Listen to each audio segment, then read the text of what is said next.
Everyone, Radhe Radhe.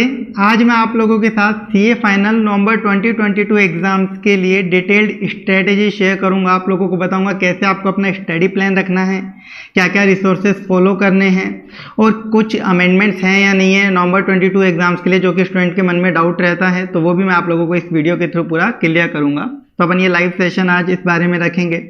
And अभी ये video है जो मैं आज लाइव सेशन दे रहा हूँ, ये हो सकता था 1-2 दिन पहले भी बना देता, बट क्या मेरे पास बहुत सारे मैसेजेस थे अभी स्टूडेंट के रिजल्ट्स के, तो उस वजह से थोड़ा सा टाइम लग गया, जिसमें से बहुत सारे मैंने आप लोगों के साथ टेलीग्राम के थ्रू भी शेयर करे। ऐसे स्टूडेंट जिन्होंने 15 ईयर्स 8-10 ईयर्स में सीए क्लियर किया, तो वो मैसेजेस इसलिए शेयर करें ताकि आप लोगों को मोटिवेशन मिले, आप लोग भी अच्छे से नवंबर 22 एग्जाम्स में सीए क्लियर कर पाएँ। बहुत सारे रैंकर्स भी थे, सबके आप लोगों के साथ मैसेज शेयर करे हैं, तो आप लोग भी अब उसी तरीके से मेहनत करके आगे कंटिन्यू करिए, तो आप लोग भी आराम से नवंबर 22 एग्जाम्स में सीए क्लियर कर लेंगे। तो अब चलिए स्टार्ट करते हैं अपन आज का सेशन।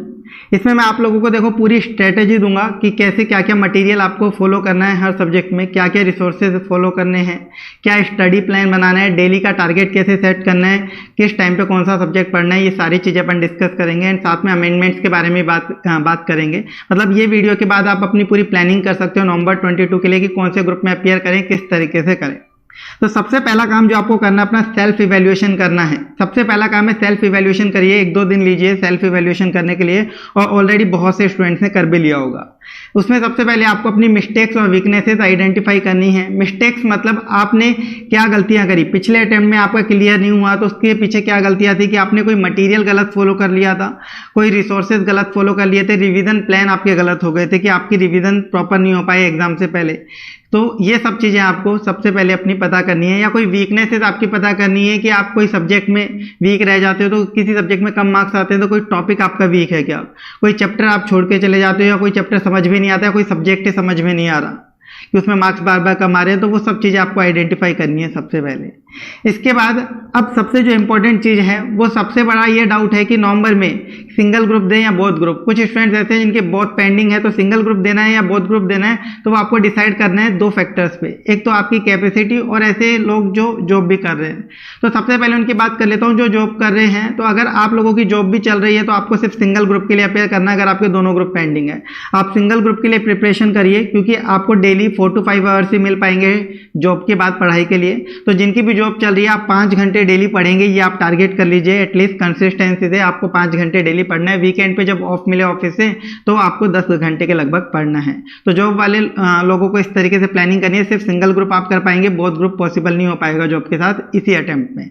अगर जॉब के साथ आपको बोथ ग्रुप ही अपियर करना है एक साथ, तो फिर आप नेक्स्ट अटेम्प्ट May 23 के लिए जाइए। अगर आपकी जॉब है और बोथ ग्रुप एक साथ अपियर करना है तो May 23 के लिए जाना पड़ेगा, और सिंगल ग्रुप आप नवंबर 22 में दे पाएंगे जिनकी जॉब चल रही है। अब बाकी स्टूडेंट्स की बात कर लेते हैं। आपको सिंगल ग्रुप अपियर करना है या बोथ ग्रुप, तो सबसे पहले आप अपनी कैपेसिटी देखिए। किसी के बोलने पे मत आइए कि कोई आपको प्रेशराइज कर रहा है कि यार अब तू बोथ ही दे। मतलब आपने सिर्फ एक ग्रुप पढ़ाया और बोले कि अब तो बोथ ही दे, इतना टाइम हो गया सिंगल ग्रुप दे दिया, या कोई जबरदस्ती आपको बोले कि सिंगल ग्रुप ही दे, तेरे बोथ बस की नहीं है, तो किसी की बात मत सुनो, सिर्फ अपनी कैपेसिटी देखो। कैपेसिटी ये कि आप बोथ हैंडल कर सकते हो, बोथ ग्रुप एक बार में पढ़ के आप दे सकते हो, तो आप बोथ के लिए जा सकते हो। 10-12 घंटे आपको कम से कम डेली पढ़ना पड़ेगा। ये मान लीजिए 12 घंटे आपको अगर रिमेनिंग टाइम में आपने पढ़ लिया, तो बोथ ग्रुप आप आराम से निकाल सकते हो। तो आप अपनी कैपेसिटी देखो, क्या मैं डेली 12 घंटे इफेक्टिवली पढ़ सकता हूँ, और उसके अलावा क्या मैं बोथ हैंडल कर पाऊंगा, एग्जाम में मेरे ऊपर प्रेशर तो नहीं आएगा ना कि मैं कभी डर जाऊं। तो वो चीज आपको अपनी कैपेसिटी के बेस पे डिसाइड करनी है। दूसरी चीज आप इसका फैक्टर ये और देख सकते हो, अगर किसी का सिंगल ग्रुप पेंडिंग है तो उसको तो टेंशन लेनी नहीं है, सिंगल ग्रुप देना है। सिंगल ग्रुप की चाहे पूरी की पूरी क्लासेस ही क्यों ना पेंडिंग हो, पहली बार ही क्यों ना पढ़ोगे, तो भी आप नवंबर 22 में आराम से अपियर कर सकते हो। और जिनके बोथ हैं उनको ये भी देखना है कि भाई एक ग्रुप की तो मेरी क्लासेस हो गई और एक ग्रुप की कंप्लीटली क्लासेस पेंडिंग है, तो बोथ देना थोड़ा मुश्किल होगा। उस केस में आप ग्रुप 1 को, मतलब जो भी आपका सिंगल ग्रुप है उसको आप प्रेफर करना। तो ये चीज़ आपको डिसीजन लेना है आपका खुद की कैपेसिटी के बेस पे। और ऐसा नहीं है कि आप ऐसा सोचे कि मेरे प्रीवियस अभी जो मैंने अटेम्प्ट दिया May 22 उसमें मार्क्स कम आए हैं, शायद बोथ नहीं दे पाऊँ। मैं ऐसे स्टूडेंट्स के एग्जांपल आप लोगों के साथ स्क्रीनशॉट के थ्रू मैंने शेयर करे हैं, जिन्होंने लास्ट अटेम्प्ट में 250-300 नंबर लेके आए और इस बार 400 से 450 नंबर क्रॉस करे हैं उन्होंने। और वो स्क्रीनशॉट आपको मिल जाएंगे। स्टूडेंट्स ने खुद नहीं अपनी दोनों मार्क्स डाल के नंबर भी लिख के बताए हैं, इतने इतने आ रखे हैं। तो आप उनको एज अ मोटिवेशन ले सकते हो कि उन्होंने किया है तो आप क्यों नहीं कर सकते। तो आप बस सिर्फ अपनी कैपेसिटी देखो, अगर आप कर सकते हो तो आप बोथ के लिए जा सकते हो। आप बस पिछले ये मत देखना कि मेरे यार इतने नंबर थे, 300 नंबर थे, तो यार मैं तो बहुत शायद ही दे पाऊँ। आप बोथ दे सकते हो अगर आप में कैपेसिटी है तो। ठीक है। तो इस अकॉर्डिंग आप ये जजमेंट लेना कि सिंगल ग्रुप देना है या बोथ ग्रुप। तो सबसे पहले आपको ये सेल्फ इवैल्यूएशन वाला काम करना है। इसके बाद अब आपको डिटेल्ड अपना स्टडी प्लान बना लेना है कि स्टडीज अब कैसे करनी है रिमेनिंग टाइम के अंदर। तो आपके पास अब 100 डेज का टाइम है और ये 100 डेज की पूरी प्रॉपर मैं आपको स्ट्रेटेजी देने जा रहा हूँ कि रिमेनिंग 100 डेज में आपको कैसे अपने सब्जेक्ट्स को रिवाइज करना है। तो सबसे पहला जो आपकी चीज़ है, आपको करना है डेली 10 आवर्स इफेक्टिव स्टडी का टारगेट मेंटेन करना है। डेली दिन में 10 घंटे इफेक्टिव पढ़ना ही पढ़ना पड़ेगा। आप सोचो कि 5-6 घंटे पढ़ लें, अब रिमेनिंग 3 महीने तो नहीं होगा, 7-8 घंटे से भी नहीं होगा, 10 घंटे तो आपको पढ़ना ही पढ़ना पड़ेगा। 10, 11, 12, बस मैक्सिमम 12 तक जा सकते हैं। कुछ लोग बात करते हैं, आपको सुनेगा कि भाई 15 घंटे पढ़ो दिन में, 18 घंटे पढ़ो। जो भी ये बात बोलता है वो फालतू इंसान है, ठीक है। या तो उसको कैलकुलेशन नहीं आती है, बस वो फालतू बकवास कर रहे हैं, क्योंकि 18 घंटे 15 घंटे पढ़ना दिन में पॉसिबल ही नहीं है। 24 घंटे होते हैं दिन में, 24 घंटे में आपको 7-8 घंटे की नींद भी लेनी होती है, 2-3 घंटे आपके अदर एक्टिविटीज में भी जाते हैं, खाना वगैरह भी आप खाते हो। तो ये मानो कि आपके दिन के 13 घंटे लगभग 13 आपके 10-11 घंटे तो इन्हीं चीज़ों में चले जाएंगे। 10-11 घंटे तो आराम से इन्हीं चीज़ों में चले जाएंगे, नींद लेने में, खाने पीने वगैरह में। तो आपके पास दिन में 13-14 घंटे बचेंगे। 13-14 घंटे में तो मुश्किल से मुश्किल आप इफेक्टिवली 10-11 घंटे का आउटपुट निकाल सकते हो, इससे ज़्यादा नहीं निकाल सकते। तो जो 15 घंटे 18 घंटे की आपको बात करते हैं, बस वो आपको डिमोटिवेट करते हैं, क्योंकि ना कोई वो इंसान पढ़ सकता है और ना आगे कोई पढ़ पाएगा 18 घंटे दिन में। वो कोई नहीं कर सकता, बस वो फालतू की बातें होती है और आप उनको सुन के डिमोटिवेट हो जाते हो, क्योंकि ऐसा लगता है क्योंकि 18 घंटे हम पढ़ ही नहीं सकते, क्योंकि ना उसने पढ़ा ना आप पढ़ सकते। वो फालतू बातें, तो उसको कंप्लीटली आप इग्नोर करिएगा। 10 घंटे इफेक्टिव स्टडी का टारगेट बना लो, आराम से आप कर लोगे। तो 10 घंटे आपको डेली पढ़ना है। 10 घंटे का तो टारगेट मिनिमम आपका होना चाहिए। अब 10 घंटे डेली कैसे पढ़ना है कि लगातार पढ़ें 10 घंटे, सुबह से शाम तक सर बैठे रहें पूरे 10 घंटे, तो ऐसा नहीं करना। आप दिन में स्लॉट बना लो। स्लॉट मैक्सिमम 3 बनाना, 2 स्लॉट बनाते हो तो एकदम परफेक्ट है। देखो कुछ स्टूडेंट्स हैं 2 स्लॉट में पढ़ते हैं, एक बार 5 घंटे पढ़ लिया, फिर एक ब्रेक ले लिया 1-1.5 घंटे का, 2 घंटे का, फिर 5 घंटे पढ़ लिया। वो सबसे बेस्ट है अगर 2 स्लॉट बना के आप पढ़ सकते हो। वरना मैक्सिमम 3 स्लॉट बनाना दिन के। जैसे आप बना सकते हो 3 घंटे का एक स्लॉट, 3 घंटे पढ़ो, फिर आपने ब्रेक लिया, फिर 4 घंटे पढ़ो लगातार, फिर एक ब्रेक लिया, फिर 3 घंटे पढ़ो। तो मैक्सिमम दिन में 3 स्लॉट बनाना, इससे ज्यादा मत बनाना। कुछ स्टूडेंट्स क्या चाहते हैं, वो सोचते हैं कि सर 1-1 घंटे का स्लॉट बना लेते हैं ना। आप 1-1 घंटे का स्लॉट बनाओगे, कोई इफेक्टिव स्टडी नहीं होगी और आपको ज्यादा टाइम लग जाएगा 10 घंटे का इफेक्टिव आउटपुट निकालने के लिए। क्योंकि 1 घंटे का आप पढ़ोगे, उसके बाद आप ब्रेक ले लोगे, एक तो आपका रिदम टूट जाएगा। जो रिदम बनता है, रिदम बनने में ही आपका आधा 1 घंटा लग जाता है पढ़ाई का रिदम बनने में, तो वो टूट जाएगा। ऊपर से आप ब्रेक लोगे तो ब्रेक की देखो कितनी ज्यादा क्वांटिटी हो जाएगी। और एक ब्रेक आप सोचते हो 10 मिनट का लूंगा, वो 10 मिनट करता करता आधा घंटा खिंच जाता है आराम से ब्रेक, क्योंकि जब आपकी मेंटेलिटी ऐसी होती है थोड़ा सा और आराम कर लेते हैं। तो स्लॉट जितना कम हो सके उतने कम रखना। मैक्सिमम 3 स्लॉट में पढ़ाई करने की कोशिश करना, 3 घंटे 4 घंटे 3 घंटे, जैसा भी आपको कंफर्टेबल हो। दिन में पढ़ना पसंद है दिन में पढ़ो, रात में पढ़ना पसंद है रात में पढ़ो, वो आपकी पर्सनल चॉइस है। जब आपकी पढ़ाई हो तब करो, जब आपकी पढ़ाई हो। वो आपको खुद को पता चल जाएगा कि मैं दिन में पढ़ पाता हूँ या रात को पढ़ पाता हूँ, उस अकॉर्डिंग आप पढ़ाई करना। क्लियर? तो सबसे पहली चीज ये ध्यान रखिएगा। दूसरी चीज, आपको दिन में कितने सब्जेक्ट पढ़ने हैं। दिन में एक बार में अगर एक सब्जेक्ट उठाते हो तो उससे बेस्ट कुछ भी नहीं है। कि मान लीजिए भी आपने एफआर की पढ़ाई स्टार्ट करी, तो अभी केवल एफआर उठाया है और आपने 8 दिन एफआर को एलोकेट करे, तो 8 दिन केवल एफआर पढ़ोगे, तो वो उससे बेस्ट तो कुछ नहीं है कि एक बार में एक सब्जेक्ट पढ़ो। लेकिन अगर कोई स्टूडेंट ऐसे होते हैं कि भाई एक बार में सर एक सब्जेक्ट नहीं पढ़ सकते, हम तो बोर हो जाते हैं, हमारा दिमाग काम करना बंद कर देता है, तो हम है ना दिन में सारे सब्जेक्ट पढ़ना चाहते हैं पूरे ग्रुप के चारों, तो मत करना ऐसी बेवकूफ़ी। वरना ना आपके पास कोई टारगेट होगा, ना आपको कभी समझ में आएगा कि कौन से सब्जेक्ट का कब कोर्स होने वाला है। बिना किसी प्लान के, बिना किसी रिवीजन के एग्जाम में जाओगे और वही रिजल्ट निकलने वाला है। तो ऐसी गलती तो करना मत। दिन में एक सब्जेक्ट पढ़ो, एक बार में बेस्ट है। अगर एक दिन में एक सब्जेक्ट नहीं पढ़ सकते तो मैक्सिमम से मैक्सिमम 2 सब्जेक्ट पढ़ना। एक दिन में 2 सब्जेक्ट से ज्यादा मत उठाना, 2 सब्जेक्ट से ज्यादा मत उठाना। वो भी उन स्टूडेंट्स के लिए बोल रहा हूं जो एक बार में एक सब्जेक्ट नहीं पढ़ सकते। 2 सब्जेक्ट भी उठाओ तो उनमें भी कोशिश करना कि इक्वल टाइम अलोकेट करो। जैसे दिन में आपका 10 घंटे का पढ़ाई का टारगेट है, तो आप 2 सब्जेक्ट उठा लो। अब 2 सब्जेक्ट मान लो, एक एफआर उठाया और एक ऑडिट उठाया। आपको लगता है यार एफआर को मेरे को इंटरेस्ट आता है एफआर पढ़ने में, तो उसको तो आप पता क्या करोगे 6-7 घंटे पढ़ लोगे। और ऑडिट पढ़ने में इंटरेस्ट नहीं आता तो उसको 2-3 घंटे पढ़ के छोड़ दोगे। फिर एग्जाम में क्या होगा, एफआर में तो अच्छे नंबर आ जाएंगे और ऑडिट में पता चलेगा 40 भी नहीं आए। केवल एक सब्जेक्ट भी आपको फेल करा देता है। तो आपको सारे सब्जेक्ट्स को इक्वल प्रायोरिटी देनी पड़ेगी, ये चीज आप ध्यान रखिएगा। तो 2 सब्जेक्ट पढ़ो तो दिन में इक्वल टाइम अलोकेट करो। और 2 सब्जेक्ट में भी आप क्या करना, एक थ्योरी और एक प्रैक्टिकल लेना।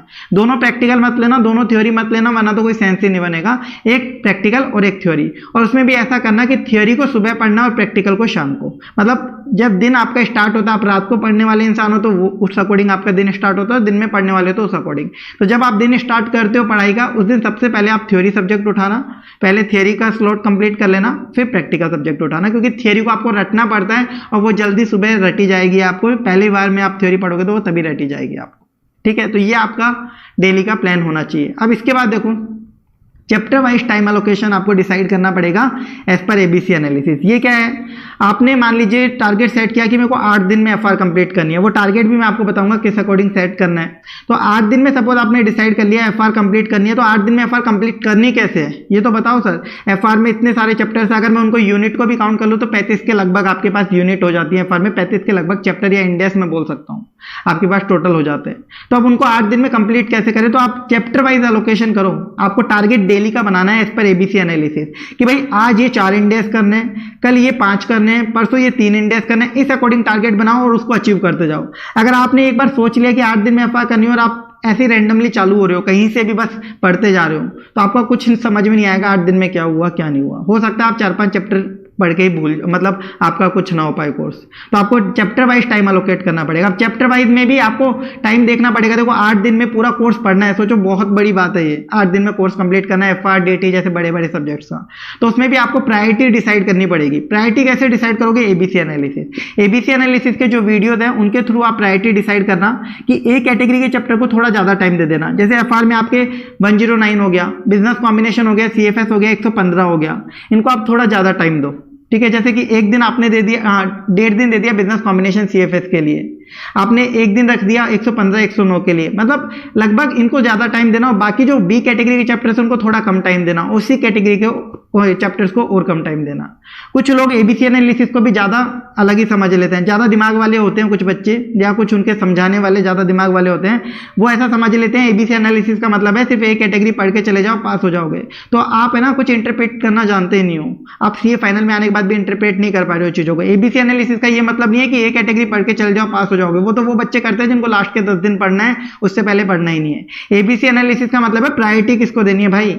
आपका सीए फाइनल का कोर्स कोई इतना सा कोर्स है नहीं कि एक किताब पढ़ गए और पास हो गए, बहुत बड़ा कोर्स है। एफआर जैसे में 35 इंडेक्स आपको इतने चैप्टर देखने को मिल रहे हैं। तो उस कोर्स को टाइमली कैसे कंप्लीट किया जाए उसके लिए होता है एबीसी एनालिसिस कि 8 दिन में मेरे को पूरा कोर्स करना है, तो प्रायोरिटी किसको दूं। पता चला बच्चा सी कैटेगरी के इंडेक्स 8, इंडेक्स 10, इंडेक्स 1 इनमें तो 2-2 दिन दे दिया, 3-3 दिन दे दिया, और फिर लास्ट में उसको पता चला एक दिन बच रहा है, मेरा पूरा 109 बिजनेस कॉम्बिनेशन सीएफएस बाकी पड़ा है। तो वो बेवकूफी ना करे, उसलिए एबीसी एनालिसिस दिया जाता है कि ए कैटेगरी के चैप्टर्स को थोड़ी ज्यादा टाइम देके उनको पहले खत्म करो, फिर बी कैटेगरी को खत्म करो और सबसे लास्ट में सी कैटेगरी को खत्म करो अगर टाइम बचता है। और टाइम नहीं बचता तो छूटेगा तो भी क्या छूटेगा, सी कैटेगरी छूटेगी, जो कि एग्जाम में थोड़े कम मार्क्स की आएगी, हम सह लेंगे। लेकिन पता चलता हमारे पास एबीसी एनालिसिस नहीं होता, हम पहले सी कैटेगरी पढ़ रहे थे, फिर बी पढ़ रहे थे और छोड़ के जा रहे थे मेजर चैप्टर्स। तो वो गलती ना करो, इसलिए होता है। तो वो चैप्टर वाइज टाइम एलोकेशन आपको करना है एज पर एबीसी एनालिसिस, कौन से चैप्टर को कितनी प्रायोरिटी देनी है आपको। क्लियर। इसके बाद अब आप फर्स्ट रिवीजन करोगे, तो फर्स्ट रिवीजन के अंदर अंदर आपको मार्किंग भी कर लेनी है। पहला रिवीजन जो होगा वो सबसे इंपॉर्टेंट रिवीजन होगा। फर्स्ट रिवीजन आपने ढंग से कर लिया तो बाकी के रिवीजन बहुत स्मूथली हो जाएंगे। तो फर्स्ट रिवीजन में आपको मार्किंग भी करते चली जानी है। मार्किंग का मतलब क्या है, जैसे आप क्वेश्चंस करोगे, अब क्वेश्चन जब आप फर्स्ट रिवीजन में देखोगे ना, तो उसमें कोई क्वेश्चन में स्पेशल पॉइंट दिख रहा है आपको कि आईसीएआई ने यार ये एक स्पेशल चीज पूछ ली क्वेश्चन में, तो उसको हाईलाइट कर लो। बाकी मैं आपको बताऊं, देखो जो रिसोर्सेज बताऊंगा उसमें हमारे नोट्स हैं, और इस बार जो नोट्स रिवीजन वीडियोज हैं हमारे, उसमें मैंने एक एडजस्टमेंट, हमने एक एडजस्टमेंट कवर किया जो आईसीए करता है। तो आपको पहली बात तो ऐसा कोई स्पेशल पॉइंट देखने को नहीं मिलेगा। फिर भी कोई एकदम स्पेशल पॉइंट आईसीए के क्वेश्चन में देखने को मिले, यार ये आईसीए ने स्पेशली एडजस्टमेंट दे दिया, उसको हाईलाइट कर लो। या कोई आईसीए के आंसर में कोई स्पेशल एडजस्टमेंट आपको दिख रहा है या कोई स्पेशल लाइन दिखाई दे रही है, उसको हाईलाइट करके रखो कि हाँ भाई ये लाइन आगे भी देखनी पड़ेगी, ये एडजस्टमेंट एग्जाम में गलत हो सकता है। या फिर कोई क्वेश्चन ही बिल्कुल ही डिफरेंट टाइप का है, एकदम ही अलग ही टाइप का क्वेश्चन है कि यार ये 2-3 बार देखे बिना हो ही नहीं सकता, उस क्वेश्चन को सर्कल कर लो, स्टार मार्क करके रख लो कि आगे वाले रिवीजन में अपने को है, ये क्वेश्चन तो एग्जाम तक देखना है। तो ये मार्किंग आपको फर्स्ट रिवीजन में करनी है। फर्स्ट रिवीजन में आप हाइलाइटर साथ लेके बैठो और हाईलाइट करते जाओ जहां जहां इंपॉर्टेंट चीजें दिखे। आपको बता दूं, जैसे किसी चैप्टर में आपके, मैं अगर बिजनेस कॉम्बिनेशन की बात करूं, तो जो आपके वॉल्यूम 1 में 35-40 क्वेश्चन है, उसमें से मुश्किल आपके 5-10 क्वेश्चन छटेंगे ऐसे जो हाईलाइटिंग वाले हैं। बाकी 20-25 क्वेश्चन तो ऐसे होते हैं, मतलब 60-70% क्वेश्चन तो ऐसे होते हैं जो नोट्स देखने के बाद तुरंत सॉल्व होते हैं, वो तो टिक लगते हैं बस, हाँ बस ये हो गया ऐसे टिक लगता है नोट्स पढ़ने के बाद, कंसेप्ट सुनने के बाद। ऐसे क्वेश्चन होते हैं 60-70%, 20-30% क्वेश्चन ऐसे होते हैं जिनको आपको हाईलाइट करने की जरूरत पड़ती है, कोई स्पेशल एडजस्टमेंट या स्पेशल क्वेश्चन। समझ में आई? तो ये चीज़ आपको फर्स्ट रिवीजन में कर लेनी है, अगर ये करोगे तो ही आगे के रिवीजन प्रॉपरली हो पाएंगे।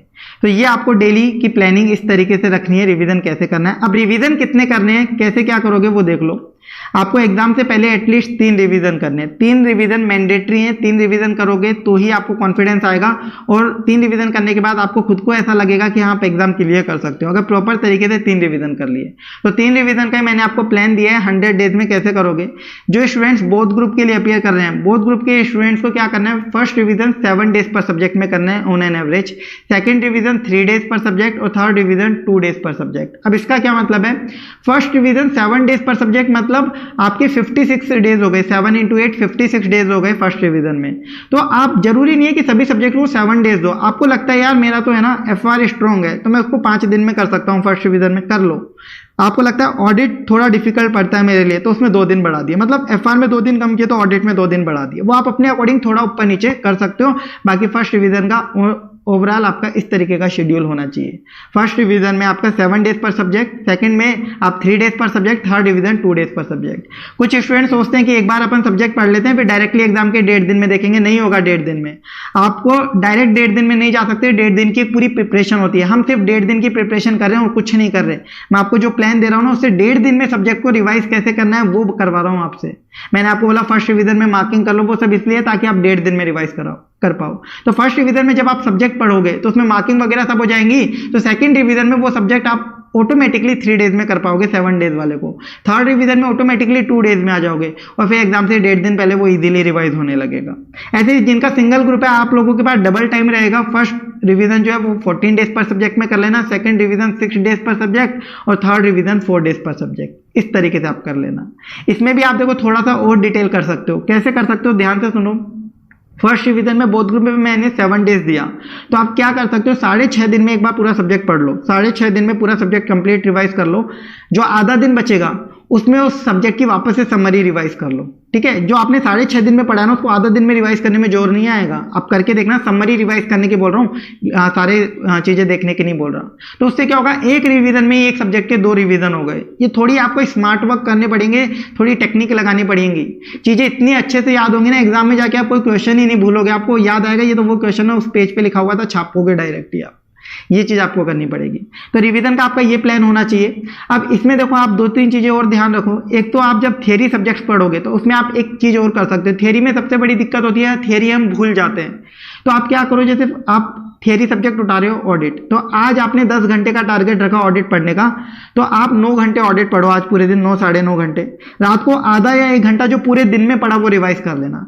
दिन में जो आप 9 घंटे पढ़ोगे ना, जो पूरे दिन में आप 9 घंटे पढ़ोगे, रात को वो आधे या 1 घंटे में कंपल्सरी आपका रिवाइज हो जाएगा, आराम से रिवाइज हो जाएगा। सबसे बढ़िया टेक्निक होती है थियरी याद करने की। तो थियरी देखो कितनी अच्छे से रटी जाएगी। जो दिन में पूरे दिन में आपने 9 घंटे में पढ़ा उसको रात को आधे घंटे में वापस से रिवाइज कर लिया, वो चीज आपके माइंड में फिट हो जाएगी। ये फर्स्ट रिवीजन में होगा। सेम चीज आप सेकंड में करोगे, थर्ड में सोचो कितने रिवीजन हो जाएंगे, मतलब 3 रिवीजन में ही आपके 4-5 रिवीजन कवर हो जाएंगे अगर टेक्निक से चलोगे तो ये चीज फॉलो करनी है। तो थियरी में ये ध्यान रखना, जो पूरे दिन में पढ़ो वो रात को एक बार आधे घंटे में वापस से रिवाइज कर लो। ये चीज फॉलो कर लो, जो मैं बता रहा हूँ बस वो फॉलो कर लो, पास आप आराम से हो जाओगे अगर सही से फॉलो कर लिया तो ये चीज आपको करनी है। अब देखो रिवीजन जो करोगे ना 7 डेज पर सब्जेक्ट का मैंने टाइम तो दे दिया सर फर्स्ट रिवीजन में बोथ ग्रुप वालों को, और सिंगल ग्रुप वालों को 14 दिन पर सब्जेक्ट फर्स्ट रिवीजन में। अब तो 7 डेज पर सब्जेक्ट में हम रिवाइज कैसे करेंगे, पूरा सिलेबस, इतना बड़ा सिलेबस है, कैसे करें। तो उसके लिए आपको क्या करना है, सबसे पहली चीज कि प्रैक्टिकल सब्जेक्ट्स में, जैसे मैं FR की बात करूं तो मैंने एक तो बताया कि ABC एनालिसिस के अकॉर्डिंग प्रायोरिटी डिसाइड करना, पहले कौन सा चैप्टर आपको रिवाइज करना है, और डेली के टारगेट बना लेना चैप्टर वाइज टाइम एलोकेट करके कि ये ऐसे ऐसे मेरे को रिवाइज करना है। अब उसमें भी आप कंसेप्ट नोट्स पढ़ोगे और क्वेश्चंस सॉल्व नहीं करने, आपको सिर्फ गो थ्रू करने हैं। क्वेश्चन सॉल्व करने का टाइम जा चुका, जब आपने क्लासेस वगैरह ली होंगी तब आपने क्वेश्चन सॉल्व करे होंगे, वो टाइम हो चुका आपका, ठीक है। अभी तो सिर्फ आपको क्या करना है, सिर्फ रिवीजन करना है। तो उसमें आपको नोट्स पढ़े, क्वेश्चन बैंक उठाया और गो थ्रू करने लगे। साथ में कैलकुलेटर रखो, कोई जरूरत पड़े तो कैलकुलेटर पे कैलकुलेशन करते जाओ और क्वेश्चन बैंक में हाईलाइट करते जाओ, पन्ने पलटते जाओ। ये काम करना है हाईलाइटिंग के साथ। हाईलाइट वगैरह सारा काम, मतलब क्वेश्चन बैंक से सारे क्वेश्चन गो थ्रू करने हैं, आपको सॉल्व करके नहीं देखना। अगर आपको दिक्कत आ रही है फिर भी क्वेश्चन की आपको प्रैक्टिस करने की जरूरत लग रही है तो आप मैक्सिमम 10% क्वेश्चन सॉल्व कर लेना। फॉर एग्जाम्पल किसी चैप्टर में 50 क्वेश्चन है तो 5 क्वेश्चन मुश्किल से मुश्किल आप उठा लेना, जिनको आप प्रैक्टिस करके रफली एक बार देख लो कि हाँ ठीक है कॉन्फिडेंस आ रहा है। तो मैक्सिमम 10% बोल रहा हूँ, वरना वो भी करने की जरूरत नहीं है, सिर्फ आपको गो थ्रू करना है। तो सर प्रैक्टिस कैसे होगी, उसके लिए फिर आपको टेस्ट की प्रैक्टिस करनी है। आपको टेस्ट लिख के प्रैक्टिस करनी ही है, एटलीस्ट 2 बार टेस्ट लिखना, क्योंकि टेस्ट के बिना कॉन्फिडेंस नहीं आएगा। आप रिवीजन करोगे तो रिवीजन के बाद आपको पता ही नहीं चलेगा कि आपकी पोजीशन क्या, आप किस लेवल पे हो, क्या परफॉर्म कर रहे हो। आप एग्जाम में पेपर लिख भी पाओगे नहीं लिख पाओगे, पेपर छूट तो नहीं जाएगा, कोई सिली मिस्टेक तो नहीं कर दोगे, या मैं कोई मेथड वगैरह तो गलत नहीं लगा रहा हूँ, वो सारी चीज आपकी टेस्ट के थ्रू ही इंप्रूव होंगी। तो एटलीस्ट 2 बार टेस्ट लिखने की आपको मैंडेटरी करना ही करना है कि 2 बार आप टेस्ट लिखो। एग्जाम से पहले 2 बार आपको टेस्ट लिखने हैं। टेस्ट आप फुल सिलेबस लिखना, कोई चैप्टर वाइज वगैरह फालतू नहीं करने आपको। कुछ लोग क्या करते हैं एफआर में, चलो ये 3 इंडेक्स का एक चैप्टर वाइज टेस्ट दे लेते हैं, ये 4 इंडेक्स का एक चैप्टर वाइज टेस्ट दे लेते हैं। वो आप अपना पैसा टाइम सब कुछ बर्बाद कर रहे हो, कोई काम का नहीं है। चैप्टर वाइज देना उसमें तो क्या मॉड्यूल निकालो, फिर एक एक क्वेश्चन खुद से ही सॉल्व कर लो ना, उसमें क्यों पैसा टाइम बर्बाद कर रहे हो। तो चैप्टर वाइज वगैरह कुछ नहीं, फुल सिलेबस देने हैं ताकि आपकी मेन एग्जाम की प्रिपरेशन हो पाए। मेन एग्जाम की तरह देने टेस्ट दोगे कैसे, जैसे फर्स्ट रिवीजन 7 डेज पर सब्जेक्ट कर रहे हो आप बोथ ग्रुप में, तो 7 दिन आपने सब्जेक्ट पढ़ा, उसके तुरंत बाद एक मॉक टेस्ट लिखा। एफआर को 7 दिन पढ़ा, उसका एक मॉक टेस्ट लिखा, फुल सिलेबस मेन एग्जाम की तरह। 15 मिनट रीडिंग टाइम दिया, 3 घंटे पेपर बैठ के लिखा, बस। ऐसे फिर 7 दिन आपने ऑडिट पढ़ा, उसका मॉक टेस्ट लिखा। पूरा मेन एग्जाम की तरह लिखना है, इसलिए फुल सिलेबस ही देना है, चैप्टर वाइज मत देना, वो तो फिर आपका टाइम भी बर्बाद है और पैसा भी बर्बाद है। फुल सिलेबस में भी आप क्या कर सकते हो ना, या तो जो आईसीआई के मॉक टेस्ट होते हैं, जो आईसीआई अपने इशू करता है ना मॉक टेस्ट, वो लिख लेना। बाकी उनका देखो आईसीआई के मॉक टेस्ट का लेवल ऐसा ही होता है, वो फालतू होता है, बट ठीक है उनसे भी काम चल जाएगा। अगर वो नहीं लिखने तो आप कोई भी पास्ट एग्जाम पेपर निकाल लेना। मतलब ये मैं आपको ऐसा तरीका बता रहा हूँ जिसमें आपका कोई पैसा नहीं लगने वाला है। पास्ट एग्जाम पेपर निकालना जो आपने देखा ना हो, 15 मिनट रीडिंग टाइम देके 3 घंटे उसको लिखना और फिर उसको सजेस्टेड से चेक कर लेना, एक ये तरीका है। और अगर ये भी नहीं करना तो फिर आप ज्वाइन करके कर ही सकते हो, वो आपकी चॉइस है कि कैसे आपको टेस्ट देना है। तो आपको एटलीस्ट 2 बार टेस्ट जरूर से देने हैं, 2 बार टेस्ट की प्रैक्टिस करनी ही करनी है। सिंगल ग्रुप वाले तो 3 बार देने की कोशिश करना, वरना 2 बार तो बोथ ग्रुप हो चाहे सिंगल ग्रुप हो, 2 बार टेस्ट प्रैक्टिस कर लेना, खुद से कर लेना चाहिए, जैसे भी आपको कन्वीनियंट हो, पर करके जरूर जाना फुल सिलेबस, तभी आपका प्रैक्टिस होगी, टाइमली पेपर अटेम्प्ट हो पाएगा। इसके बाद देखो कुछ स्टूडेंट्स की जैसे क्लासेस भी चल रही होंगी, कुछ स्टूडेंट्स ऐसे हैं जिनकी अभी क्लासेस कंप्लीट नहीं हुई होंगी, तो आप क्लासेस करके कंप्लीट करिए सबसे पहले। जैसे मान लीजिए सिंगल ग्रुप वाले हैं जिनका सिर्फ सिंगल ग्रुप है, तो आप लोग 4-5 घंटे तो क्लास पढ़ो, बाकी टाइम आप अपना दूसरा सब्जेक्ट रिवाइज करते रहो। सपोज मैं फर्स्ट ग्रुप की बात करता हूँ, आपकी एफआर की क्लास चल रही है, तो आप 4-5 घंटे क्लास करो, बाकी टाइम आप ऑडिट लो जैसे सब्जेक्ट रिवाइज करो, क्योंकि क्लासेस की जरूरत जनरली प्रैक्टिकल सब्जेक्ट में होती है। कंसेप्ट की जहाँ दिक्कत होती है, क्वेश्चन सॉल्विंग में प्रॉब्लम आती है। थियरी में क्लासेस की कोई इतनी नीड नहीं होती है, उसमें आपको याद ही करना होता है, तो आप उनको साथ में रिवाइज करते रहो, 4-5 घंटे क्लास चलाओ अपनी। इस तरीके से आप लोग कर सकते हो, चाहे बोथ ग्रुप और सिंगल ग्रुप हो। सिंगल ग्रुप वालों की तो टोटल क्लास चल रही होंगी तो भी प्रॉब्लम नहीं है। बोथ ग्रुप वाले स्टूडेंट 2-3 क्लास अपनी अगर उनकी पेंडिंग है तो वो चला सकते हैं, 2-3 क्लास तो कोई दिक्कत नहीं है। हैंडल आपको बस 12 घंटे 10-12 घंटे पढ़ के डेली कर लेना है। और क्लास अगर किसी स्टूडेंट को ऐसा लगे कि मेरा कंसेप्ट दिक्कत है या फिर मेरे को क्वेश्चन सॉल्व करने में प्रॉब्लम आ रही है, मेरे से क्वेश्चन सॉल्व नहीं हो पा रहे, मेरे को कंसेप्ट भी समझ आ रहा है पर मैं क्वेश्चन ही सॉल्व नहीं कर पा रहा हूँ, क्वेश्चन को स्टार्ट कहाँ से करना है, ऐसी दिक्कत आ रही है, तो फिर आप क्लास के लिए जाना। अदरवाइज क्लास के लिए जाने की जरूरत नहीं है। क्लास के लिए तभी जाना है अब इस मोमेंट पे, मैं उन स्टूडेंट्स के लिए बता रहा हूँ जो नवंबर 22 है। तो अगर आपको क्वेश्चन सॉल्व करने में प्रॉब्लम आ रही है तो आप क्लास के लिए जाना, और क्लास के लिए भी ऐसे में जाना जो 150-200 घंटे में कंप्लीट हो जाए। ये 300-400 घंटे वाली क्लास देने का टाइम नहीं है, 150-200 घंटे मैक्सिमम 150-200 घंटे की क्लास हो जिसमें क्वेश्चन सॉल्व हो। ऐसा नहीं आप वो 70-80 घंटे के फास्ट ट्रैक ले रहे हो किसी के, उससे अच्छा तो फिर फ्री रिवीजन वीडियो देखो, क्योंकि आपको अगर फिर क्वेश्चन प्रॉब्लम में सॉल्विंग आ रही है तो 150-200 घंटों में जहाँ क्वेश्चन सॉल्व हो रहे हो वो क्लास देखो, बस काम खत्म करो। वो भी उन्हीं सब्जेक्ट में देखना जिनमें ज्यादा दिक्कत हो, 1-2 सब्जेक्ट, 2-3 सब्जेक्ट, ठीक है। 3 सब्जेक्ट तक आप क्लास देखते हो तो कोई प्रॉब्लम नहीं आती है आपको। ये चीज आपको फॉलो करनी है। तो ये आपका रिवीजन प्लान होना चाहिए। डेली 10 घंटे पढ़ोगे, एक बार में दिन में 2 से ज्यादा सब्जेक्ट मत उठाना, चैप्टर वाइज टाइम एलोकेट करना, फर्स्ट रिवीजन में मार्किंग करके चलना, 3 रिवीजन आपको कम से कम करने हैं। ये आपको इस तरीके से प्लान करना है। और हर रिवीजन में जब आप रिवीजन करोगे फर्स्ट रिवीजन, तो उसमें कोई क्वेश्चन वगैरह लिखने की कोशिश मत करना, 1-2 क्वेश्चन लिख के करना हो तो करना प्रैक्टिस, वरना रिवीजन ही नहीं हो पाएगा, इतना टाइम नहीं है आपके पास। और सेकंड और थर्ड जो रिवीजन होंगे उनमें तो एक भी क्वेश्चन नहीं लिखना, और बस प्रैक्टिस फिर कैसे होगी, इवैल्यूएशन कैसे होगा, टेस्ट की प्रैक्टिस करके। तो टेस्ट एटलीस्ट 2 बार जरूर से प्रैक्टिस कर लेना, फुल सिलेबस के, चैप्टर वाइज वगैरह के चक्कर में मत पढ़ना, सिर्फ फुल सिलेबस, चाहे खुद से करना या ज्वाइन करके करना, वो आपकी इच्छा है। तो इसमें देखो टेस्ट से रिलेटेड एक बार है ना, मैं आपको हमारे टेस्ट वाला भी बताता हूँ। जो कॉपी चेकिंग में आपको बस क्या एडवांटेज होगा, एक तो हम लोग पहले भी आपको स्टेप वाइज मार्किंग वगैरह देते थे, और कुछ आपको इंप्रूवमेंट गाइडेंस के लिए होता था तो आप मुझे या अतुल भैया को डायरेक्टली कॉन्टैक्ट कर पाते थे। अभी हमने एक एक्स्ट्रा चीज़ और कर दिया कि कॉपी में ही आपको कमेंट्स दे देते हैं हर आंसर के साथ कि आपकी कहाँ इंप्रूवमेंट करना है, क्या गलती है। ओवरऑल कमेंट भी इस तरीके से आपको कॉपी में दे देते हैं, और उसके बाद भी आप डायरेक्टली कॉन्टैक्ट गाइडेंस वगैरह के लिए भी कर सकते हो। बस ये एक एडवांटेज आपको मिल जाएगा ज्वाइन करने में। और अगर आपको ज्वाइन नहीं करनी है तो खुद से कोई भी पेपर निकालना, आराम से लिखना, उससे भी आपका काम चल जाएगा। ठीक है, तो अगर ज्वाइन करना है तो बस ये एडवांटेज मिल जाता है आईसीआई वाली चेकिंग, और ये आपको पूरा मिल जाता है कि आपको क्या इंप्रूव करना हो, डायरेक्ट आप कॉन्टैक्ट कर पाते हो। और ये जो सैंपल कॉपी है, जो हमारी चेकड हुई कॉपी है स्टूडेंट्स की जो इस बार की है, ये मैं आपके साथ टेलीग्राम पे भी शेयर कर दूंगा, आप देख लेना एक बार अपने अकॉर्डिंग कि आपको इसमें अपने समझ में आ रहा है कैसे क्या हो रहा है। अब देखिए आपको स्टडी रिसोर्सेज क्या फॉलो करने हैं। स्टडी प्लान मैंने आपको पूरा दे दिया कि क्या प्लान फॉलो करना है, ये प्लान फॉलो करो। अब इस प्लान में मटेरियल क्या क्या पढ़ना है वो मटेरियल और बता देता हूँ, तो ये आप एज इट इज फॉलो कर लेना, पास हो जाओगे। जिनका रैंक का टारगेट आप रैंक के लिए भी आराम से अचीव कर लोगे। और किया भी है इस बार के जो May 22 के स्टूडेंट्स थे, हर बार ही हम शेयर करते हैं अपने स्टूडेंट्स का डेटा, और वो भी उनका ही करते हैं जिनके हमारे पास आगे से मैसेजेस आते हैं। हम कभी भी ऐसे नहीं कि आगे से स्टूडेंट्स को मैसेज करें उनसे रैंक के क्लेम करने के लिए। हम रैंक तभी क्लेम करते हैं जब स्टूडेंट्स आगे से हमको मैसेज करता है या कोई भी स्क्रीनशॉट हमारे पास आगे से आता है तो हम शेयर करते हैं। तो वो आप वही स्टूडेंट्स हैं जिन्होंने ये फॉलो किया हुआ है, तो आप भी ये फॉलो करके आराम से रैंक या पास हो सकते हो। बस आप आराम से मेहनत करते जाओ इस चीज़ के साथ। तो स्टडी रिसोर्सेज में देखिए क्या क्या आपको रिसोर्सेज फॉलो करने हैं। सबसे पहले मैं अमेंडमेंट्स की बातें कर लेता हूँ, जिसके लिए बहुत सारे स्टूडेंट्स के मेरे पास मैसेजेस आते हैं। मतलब अभी जो मेरे पास मैसेजेस आ रहे हैं तो रिजल्ट के मैसेजेस आ रहे हैं, जो स्टूडेंट्स अपना रिजल्ट शेयर कर रहे हैं, या फिर वो मैसेजेस आ रहे हैं सर अब नवंबर 22 के लिए कोई चेंज है क्या, क्या क्वेश्चन बैंक फॉलो करूं, क्या नोट्स फॉलो करूं। तो उससे रिलेटेड मैं अब आपको चीज़ें बता रहा हूं। सबसे पहले अमेंडमेंट्स रिलेटेड मैं आपको बता दूं, कोई भी अमेंडमेंट नहीं है, कोई भी अमेंडमेंट नहीं है इस बार, सिर्फ एक डीटी को छोड़ के। डीटी में आपका एक है यूएलआईपी का सीबीडीटी का सर्कुलर आया है, छोटा सा सर्कुलर है, वो एग्जाम के लिए वैसे काम का भी नहीं है, बस एक बार देख लेना। एक छोटा सा सर्कुलर है यूएलआईपी का एक अमेंडमेंट है। डीटी में एक सर्कुलर आया है सीबीडीटी का, बस वो देख लेना, वो एग्जाम के लिए वैसे काम का भी नहीं है। दूसरा आईडीटी में छोटे मोटे कुछ अमेंडमेंट्स हैं जो आईसीआई की स्टैट्यूटरी अपडेट से देख लेना। मतलब आपके अमेंडमेंट्स की अगर मैं बात करूं तो डीटी में एक यूएलआईपी का एक सर्कुलर है जो कि एग्जाम के लिए इतना रेलिवेंट नहीं है, बस एक बार पढ़ लेना आप। और आईडीटी में कुछ छोटे मोटे अमेंडमेंट्स हैं तो वो आप आईसीआई के स्टैट्यूटरी अपडेट से देख लेना। आईसीआई के स्टैट्यूटरी अपडेट आईसीआई ने अपनी वेबसाइट पर डाल दिए हैं, उससे आप देख लेना। वो अमेंडमेंट्स कोई मेजर अमेंडमेंट्स नहीं है, कोई छोटे मोटे अमेंडमेंट जो हर बार आते हैं ना, उस तरीके के अमेंडमेंट है आईडीटी के भी इस बार।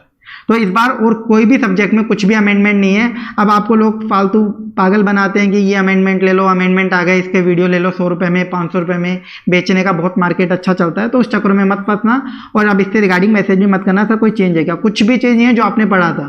ठीक है, बाकी किसी सब्जेक्ट में तो 1% भी चेंज नहीं है। आपको पुराने बस चीज़ें आती हैं, उन चीज़ों को शेयर करके बोल देते हैं अमेंडमेंट है। जैसे एफआर में कुछ डिस्क्लोजर वगैरह की चीज़ें एडिशनल डाल दी एमसीए ने, तो उसको अमेंडमेंट के नाम पे आपको चिपकाया जाता है। तो कुछ अमेंडमेंट नहीं है, डिस्क्लोजर वगैरह एग्जाम के लिए नहीं होते। मैं यहाँ एग्जाम के अमेंडमेंट्स की बात कर रहा हूँ। ठीक है, एग्जाम के अमेंडमेंट्स की बात करता हूँ जब भी मैं आप लोगों के साथ शेयर कर रहा हूँ कि मैं एग्जाम की प्रिपरेशन करवाने की बात कर रहा हूँ। तो एग्जाम के लिए और किसी भी सब्जेक्ट में अमेंडमेंट नहीं है, ना कोई एफआर एसएफएम किसी में भी अमेंडमेंट नहीं है इस बार। सिर्फ डीटी में एक यूएलआईपी का छोटा था, एक बार देख लेना। और आईडीटी में आपकी स्टैट्यूटरी अपडेट है, वो भी छोटे मोटे, वो आईसीआई की वेबसाइट से देख लेना, आपको मिल जाएंगे। ठीक है, तो अमेंडमेंट वगैरह में टाइम इन्वेस्ट नहीं करना, ना पैसा लगाना है, ये आपका अमेंडमेंट का काम हो गया। अब देखिए आगे कंसेप्ट नोट्स, क्वेश्चन बैंक और रिवीजन वीडियोस, ये आपके 3 इंपॉर्टेंट स्टडी के रिसोर्सेज हैं। Concept notes, question bank, revision videos. Concept notes आपको हमारी वेबसाइट पे फ्रीली मिल जाएंगे।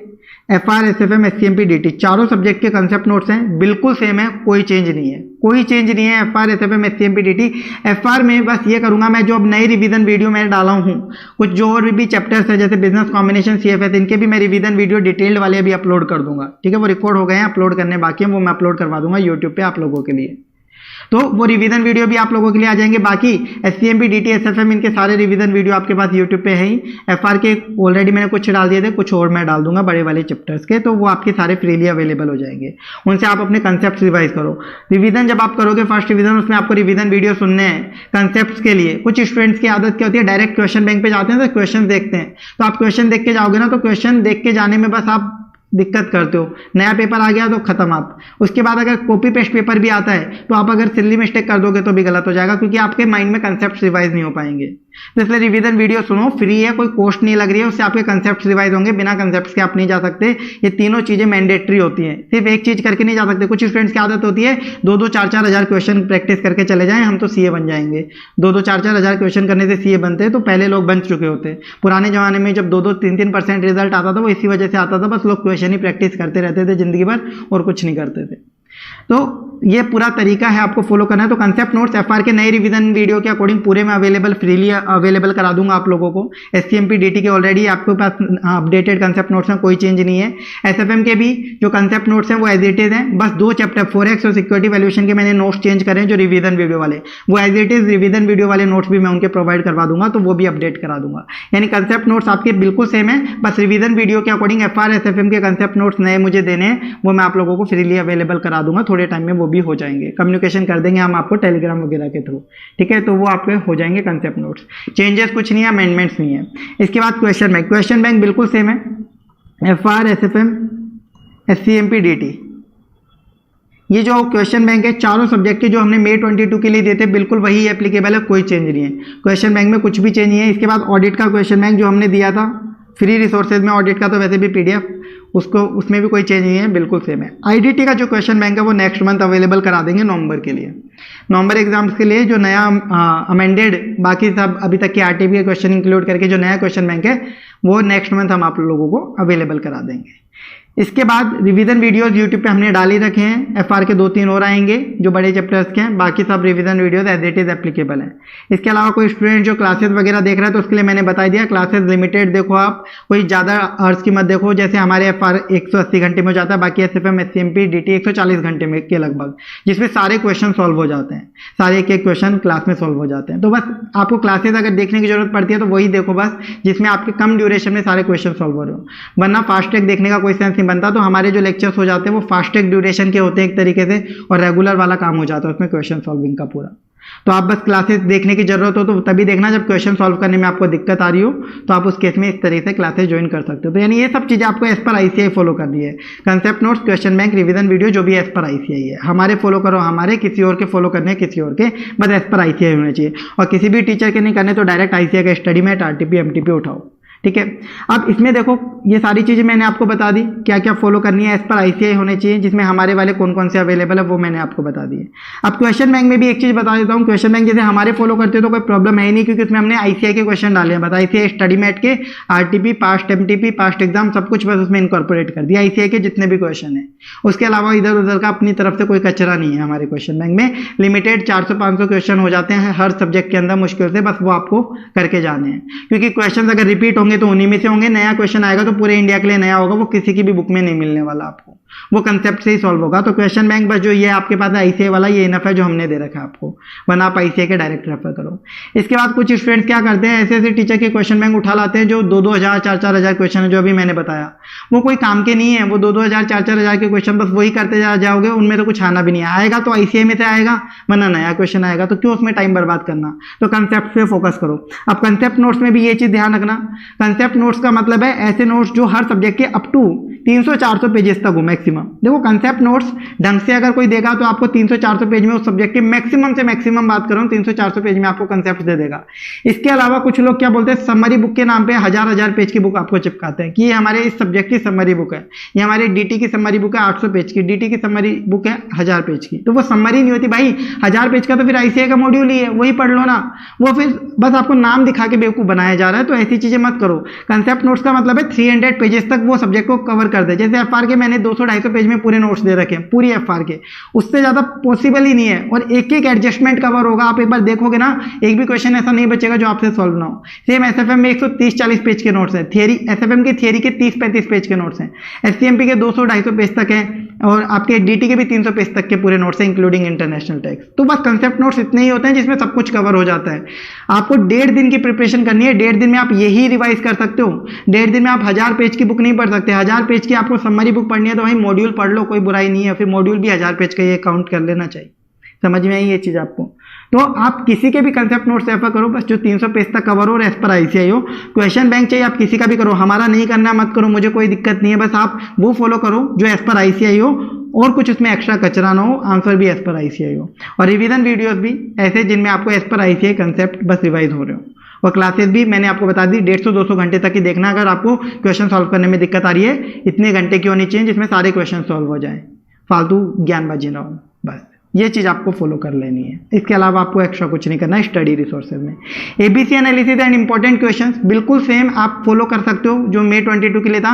अगर कुछ चेंज होगा, मतलब थोड़ा बहुत चेंज होता है, देखो 2-4-5%, वो जो भी चेंज होगा आप लोगों को हम कम्युनिकेट कर देंगे। जब तक हम नए डालते एबीसी एनालिसिस और इंपॉर्टेंट क्वेश्चन, तब तक आप मई वाला आराम से रेफर कर सकते हो, ऑलमोस्ट सेम है ABC analysis and important question के जो मई वाले वीडियो थे।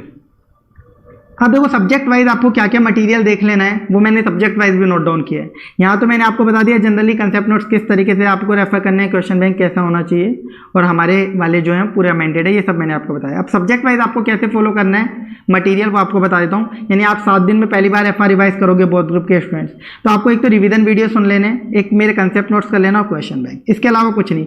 और एफआर में क्वेश्चन बैंक में मैंने ऑलरेडी बोला हुआ है, ये क्वेरी अभी भी स्टूडेंट्स पूछते हैं, मैंने बता नहीं बहुत बार बोला है, मैंने 2 क्वेश्चन बैंक दिए एफआर में, वॉल्यूम 1 और वॉल्यूम 2। वॉल्यूम 2 में पूरा कचरा है, मतलब वो थियोरेटिकल इररेलेवेंट क्वेश्चन जो एग्जाम में मुश्किल से 5 नंबर तक के आएंगे, तो उनको करने में टाइम वेस्ट नहीं करना है। वो बस इसलिए दिया है, ऐसे स्टूडेंट्स होते हैं बहुत ज्ञानी, सर ये क्वेश्चन क्यों छोड़ दिया, ये क्यों छोड़ दिया, वो काम का ही नहीं है, तो उनके लिए एक अलग बुक बना दी, भाई तुम ज़्यादा ज्ञानी हो तो ये पढ़ सकते हो, कोई दिक्कत नहीं है। बाकी एग्जाम के लिए आपको पढ़ना है तो एफआर में क्वेश्चन बैंक वॉल्यूम 1 बस, ठीक है। रिवीजन वीडियो कंसेप्ट नोट्स और क्वेश्चन बैंक वॉल्यूम 1, इसके अलावा कुछ नहीं। एसएफएम में आप करोगे रिवीजन वीडियो कंसेप्ट नोट्स और क्वेश्चन बैंक, मतलब ये मटेरियल जो मैं बता रहा हूँ ना ये पूरा क्रक्स है, ये पढ़ लो, 3 रिवीजन प्लान बना लो, 2 टेस्ट प्रैक्टिस कर लो, क्लियर हो जाएगा। ऑडिट में आपको क्या करना है, हमारा क्वेश्चन बैंक, क्यों, क्योंकि उसमें हमने कीवर्ड्स बोल्ड करके दिए हुए हैं आपको, वो कीवर्ड्स आप रट लोगे और फ्रीली अवेलेबल है पीडीएफ में। प्रिंट निकलवा लेना, प्रिंट में कौन सा ज़्यादा खर्चा आता है आपका, मतलब ये जो ऐसा कंटेंट बता रहा हूँ जिसमें आपकी कॉस्ट नहीं आने वाली है, बहुत मामूली सी प्रिंटिंग की कॉस्ट आएगी जो आएगी। देखो रिवीजन वीडियो फ्री है, कंसेप्ट नोट्स वेबसाइट पे फ्री है, पीडीएफ में आप डाउनलोड करके प्रिंट निकलवाओ तो वो कॉस्ट तो आप बियर कर ही सकते हो 200-300 रुपए की। क्वेश्चन बैंक वेबसाइट पे है तो आप हार्ड कॉपी भी है हमारी, तो वो परचेज करते हो तो उसमें भी हम प्रिंटिंग शिपिंग कॉस्ट ले रहे हैं। अगर परचेज भी नहीं करते हो किसी दुकान वाले के जाके आप जेरोक्स निकलवा लेना, सबके पास अवेलेबल हो जाता है, बस आप चेक कर लेना वो अपडेटेड लेटेस्ट वाला जो हमारे वेबसाइट वाला वही है ना, बस तो वहां से निकलवा लेना, वही 300, 400, 500 रुपए, 600 रुपए बस ये आपके लगेंगे। तो मतलब ये एक तरीके से बहुत नेग्लिजिबल कॉस्ट में आपको बस ये मटेरियल फॉलो करना है 3 रिवीजन के साथ। तो ऑडिट में क्वेश्चन बैंक करना सबसे पहले, इसके बाद ऐसे के नोट्स हमने वेबसाइट पे दे रखे हैं वो रेफर कर लेना, बिल्कुल सेम है, कोई अमेंडमेंट नहीं है। और उसके बाद एसएम में कीवर्ड्स हमने बचे हुए टॉपिक के लिए हाईलाइट करवा रखे हैं यूट्यूब वीडियो के थ्रू, वो हाईलाइट करके वो रख लेना। ऑडिट में ये मटेरियल पढ़ लेना, ऑडिट रट्टा मारना पड़ेगा, आप इधर उधर कोई बुक मत उठाओ ऑडिट में, क्योंकि जैसे ही आप कीवर्ड चेंज कर दोगे, दूसरे लोग थोड़ा बहुत कीवर्ड चेंज कर लेते हैं अपनी बुक्स में तो आपके मार्क्स कटते हैं, तो आपको कीवर्ड एज इट इज लेने पड़ेंगे जो आपको यहीं से मिलेंगे।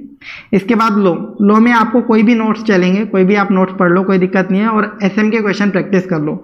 लो में क्वेश्चंस की ज़्यादा जरूरत नहीं होती क्योंकि लो में जो